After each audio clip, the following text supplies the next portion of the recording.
আসসালামু আলাইকুম। এগুলো হয়েছে চুকাই পাতা। আজকে রাত্রে ভাবছিলাম চুকাই পাতা অর্ধেকগুলো দিয়ে ভর্তা করব আর অর্ধেকগুলো টক রান্না করব। হঠাৎ করে বাচ্চারা বায়না করলো ওরা মাংস পোলাও খাবে। তার মানে একটা কারণ আছে। কারণটা হলো গিয়ে আমার আব্বার বাসায় গেছি। আব্বার বাসায় দুপুরবেলা খাইছি আপনার মাংস পোলাও খাইছে। এখন মানে রাত্রেও তারা মাংস পোলাও খাবে। আমি তৈরি করে নিছি এক ধরনের প্রিপারেশন নিছি যে এক ধরনের রান্না করব, কিন্তু বাচ্চাদের জন্য চেঞ্জ করতে হয়েছে।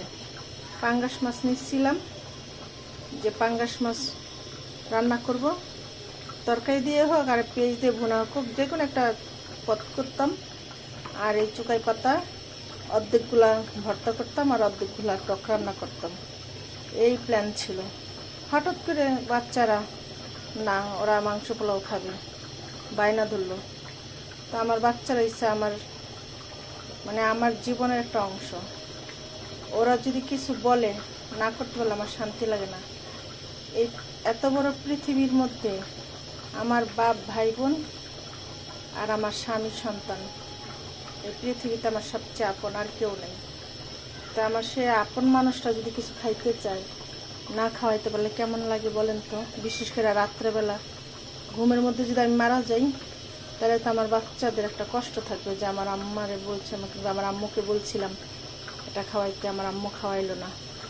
এটা ভাইবা চেঞ্জ করলাম। এই যে মাংস রান্না করলাম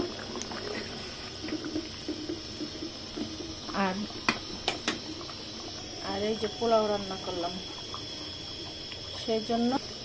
সেই জন্য আমার চেঞ্জ করতে হয়েছে। আমি এখন এই চুকাই পাতাগুলা সিদ্ধ করে রেখে দিব। কালকে আমি এগুলা প্রসেসিং করব। মানে সিদ্ধ করে রাখলেও অর্ধেকগুলা ভর্তা করব আর অর্ধেকগুলা টক রান্না করব। এখন ধুয়ে ফেলাইছি, এগুলো যদি রেখে দিই নষ্ট হয়ে যাবে। সেই জন্য আমি এগুলা হালকা সিদ্ধ করে রেখে দেব, যাতে কালকে আমি দুই ধরনের কাজই করতে পারি।